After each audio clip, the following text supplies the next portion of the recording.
Hi, my name is Jennifer, and I help people to remember who they are.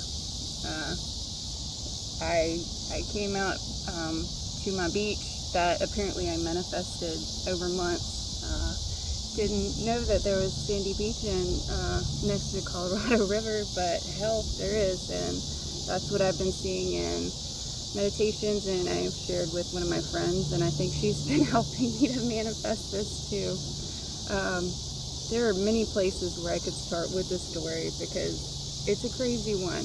I am the impossible astronaut. I'm just telling you, none of the things that the decisions I've made would necessarily look logical, but I have a friend, I say a friend, I feel more like brother, that has a similar way of living and seeing the world, and that's exactly what I needed to hear. What is the next logical step? That is what I have followed. And it doesn't always seem logical, and I have made some big fucking missteps along the way. But still, I'm here, exactly where I'm supposed to be, and I'm pretty sure that I've seen glimpses of the place that I'm going to live. I was driving through a little suburb over here. I'm not saying exactly where that is, because, personal safety and all of that, but I kind of threw caution to the wind in many, many ways. And most of the people there are a few people that understand it. My cousin Sarah is one of those people because she's lived very similarly, and she's been kind of a guide and a friend through this. But I've met new people along the way, made new friends. I led a yoga this morning. And I talked someone into absolutely believing I remembered everything from yoga, but I didn't.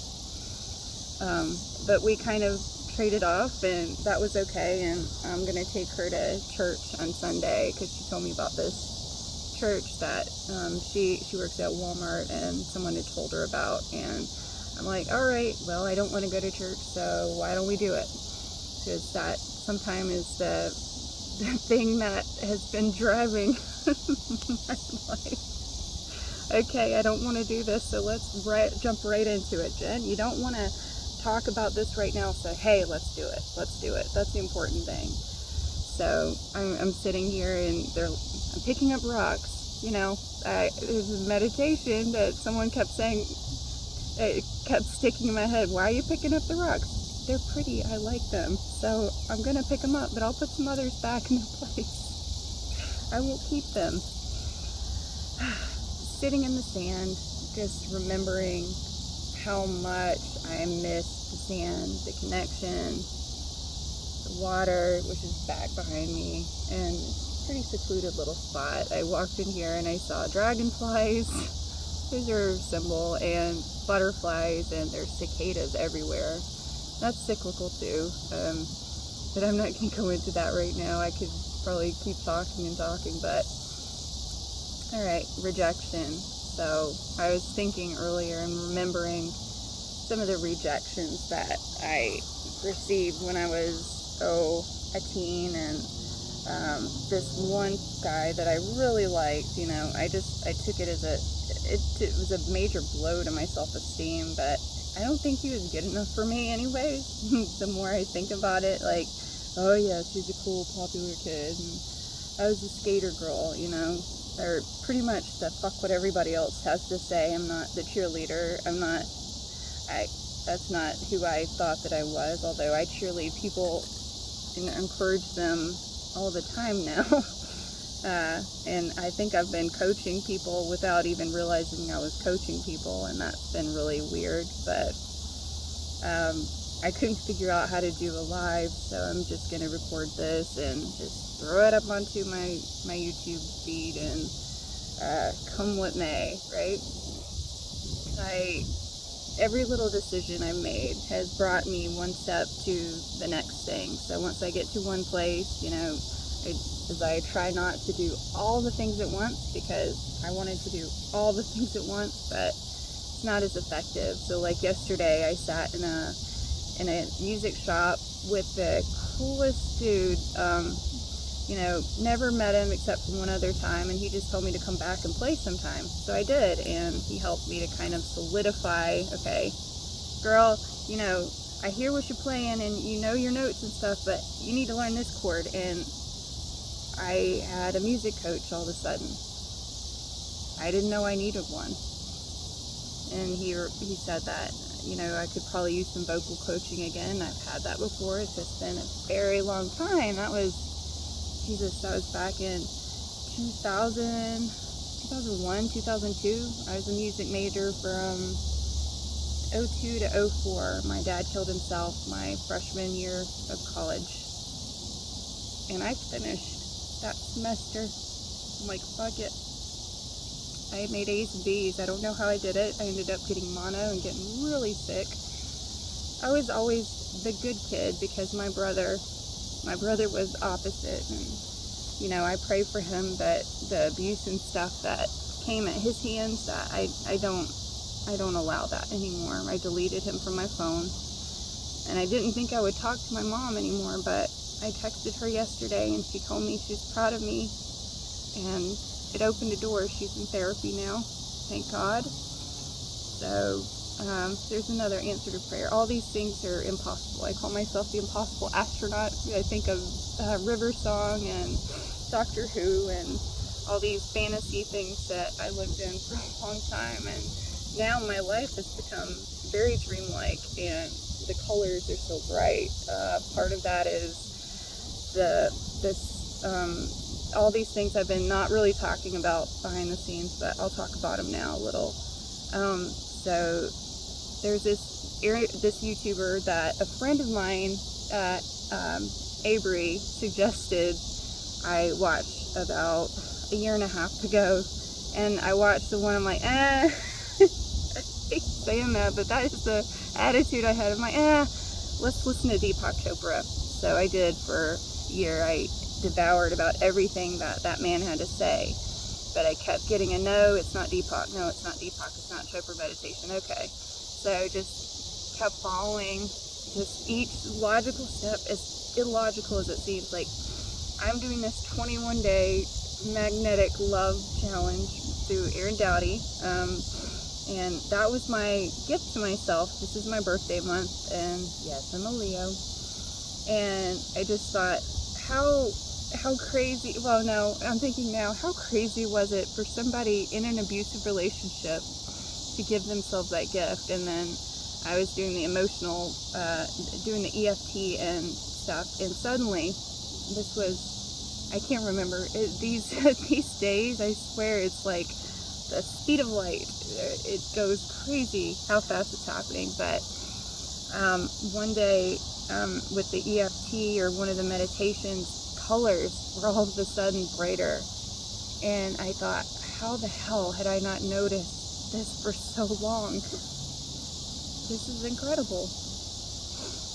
And it just took consistency, even when it was inconsistent. So inconsistent consistency. So I was meditating twice a day, and I was probably running from the meditations that would help me the most, because let's be honest with ourselves, sometimes we run from what scares us the most. And for me, I think I was running from people that loved me and that really do. And you know, as I'm nice out here, geez. Dragonfly. Like, oh, squirrel. No, ADHD. Talking to musicians. See another rock. I think this is the fossil. Talking to musicians and realizing that this is a common theme. The guy I spoke with, he writes everything down too. Like, I have so many crazy notes. God, the cicadas are getting louder. How is that possible? But his story really struck me, and like, but he was also talking about past lives, and that's something that I don't like talking about, but I know that I have them. I've seen them, and one of them was on a beach, and I'm not really going to say who was there. The right people will understand what this is about, but I'm here to help people to see their potential, because I notice as I've been changing, the people around me have been, is I put up my, boundaries even with the ladies that I'm around right now. As I put those up, they take notice and they step off. And it's just like, I'm a very loving, caring person, but I also love and care for this person a whole hell of a lot more than anything else. And my values are what are important to me. Soul family is important to me. It's like, okay, there's the can. It's getting windy. Soul family is important to me, and it's become increasingly more important to me. So I know that there are people that God just kind of dropped into my path, and whether it be at the tire place, the really sweet guy that helped with the tires, and it brought back memories of, holy crap, yeah, I know this, I know cars. Why the hell did I let someone talk me into the car I'm driving? Because I really wanted to drive the white Jetta, those stick shifts. Yes, I do like cars. I enjoy driving a lot, and I missed it because I didn't do it for a long time. No more red cars. I have had a conversation with the universe about this. No more red cars. Let's go with something that people will see, because I got rear-ended. I've gotten rear-ended at least 3 times. I've gotten hit by a deer. Yes, in North Carolina, they will hit you. You're not hitting the deer. The deer hit the side where I was at. It was like maybe 9 years old. And so all of this. So here's the craziest thing, right? I didn't, okay. Before I jumped on the road to drive, something inside me was like, you've got to get out now. You've got to get out now. You've got to get out now. Why the hell are you still sitting there? What are you doing? Get the hell out now. And it sounded familiar. And I know that guides and stuff, like, this is esoteric, but whatever. The guides use things like that. And that was something that I had heard from Victor Odo, but also from the dude I spoke with in the music shop that talked to me about his near-death experience and recommended 2 books for me to read, because I was telling him about remembering one of my past lives. He's like, it may not be what you think it is. I'm like, I know that deep down. It may not be. But all these other correlations that go together, like, they make sense. Like, I'm mathematic and scientific and music, and that's why I say alchemist. I'm an alchemist, and I help people to see their potential. I'm here to wake you up. If you left the music behind, pick it back up. Why'd you do it? See, I did that for a long time. I didn't believe in myself enough, and I wanted to be a drum major. And there's, oh my God, can't make this shit up. I wanted to be a drum major, and I didn't have enough confidence in myself. So my friend Erin, she played the French horn, and a cute guy that was I think he was 3 years older than me at the time, and he has a wife and kids, and he's like doing theater in Oklahoma or somewhere, I think, for like the church or whatever. And that's not the most important thing. It was more like I feel like I missed out on that, but at the same time, I don't think I did. I'm just like, there's someone out there. They're leading my orchestra right now, and that, or they've forgotten who they are. And so, click, click, click. The sound of like a baton on a music stand. Wake up, wake up. That's what I keep saying. And I'm not saying specifically. This is for probably more than one person.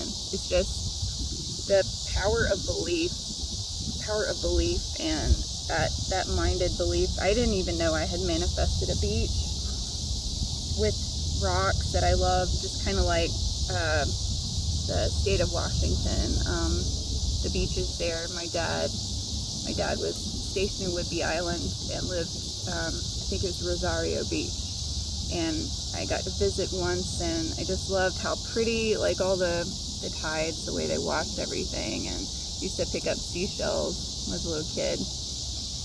But just the intense power of crazy belief. Now, I don't know exactly what God's plan is and all this, or the universe, or whomever you want to look to for a higher power, because at the end of the day, I'm not sure that it really matters. I think your values and what you give a shit about matters. And I feel like I was given this gift, a lot of gifts.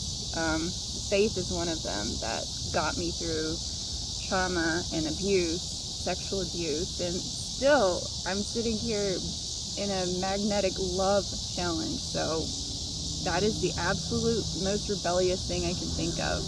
I wasn't technically a pastor's daughter, but I was a good kid, and I didn't party or anything. I made some dumb decisions, sure, and I've learned a hell of a lot from them, but all of that brought me here to this moment right now when something said, go to your place and you go talk. I know you don't want to do it. I know you keep avoiding it, but you go do it. You go do it right now.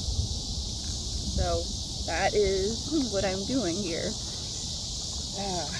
And enjoying the sand and the crescendo, decrescendo of the cicadas is pretty cool. So just encouragement to anybody that has a dream that seems impossible. Hey, I am the impossible astronaut. Like, there are all these correlations I can see now. It's like God and my higher self and my guides or whomever else like set this stuff out just for me. Like Avery, I hadn't known very well, but she's like, hey, there's this guy, you should check out his videos on YouTube. His name Aaron. Like, okay. And I rejected that at first, but I came back. So, just pay attention to what your higher self, what your heart's telling you, what your soul's telling you. Because it will lead you home, because that's where I'm at. This is home. And I think that's pretty fucking cool. I had imagined La Jolla Beach in San Diego. It was an actual meditation spot. I'm not even kidding. That's where I was visualizing in meditation, being on La Jolla. I had a little room, walked right out onto the beach, and had a seat of life, just kind of whited out, but the colors changed. I had tie-dyed it, because I remembered tie-dyeing with one of my friends, Shannon, another rebel from the faith of her childhood and what she had been taught, and she's a kick-ass mom, and I couldn't be more proud of what she does. But I just encourage you guys that the thing that is terrifying you but you want to do really badly, go for it.